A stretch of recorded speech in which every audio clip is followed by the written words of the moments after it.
అందం ఆరోగ్యానికి స్వాగతం. అసలు మీకు అత్తిపండు అంటే ఏంటో తెలుసా? అత్తిపండుతో ఎన్ని ప్రయోజనాలు ఉన్నాయో తెలిస్తే అసలు అత్తిపండును వదిలిపెట్టరు. అత్తిపండును పాలలో నానబెట్టి తింటే ఈ వ్యాధులను ఔషధాల సహాయంతో నియంత్రించవచ్చు. అధిక కొలెస్ట్రాల్, దీర్ఘకాలిక సమస్య అధిక కొలెస్ట్రాల్ కూడా తీవ్రమైన స్థితికి చేరుకున్నప్పుడు లక్షణాలను కలిగిస్తుంది. కాబట్టి కొన్ని ఆహారాలు తినడం ద్వారా సరైన ఆహారం, జీవన శైలిని కలిగి ఉండడం చాలా ముఖ్యం.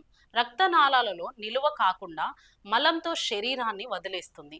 కొలెస్ట్రాల్ను కరిగించడానికి పాలతో ఈ ప్రత్యేక పదార్థాన్ని తీసుకోండి.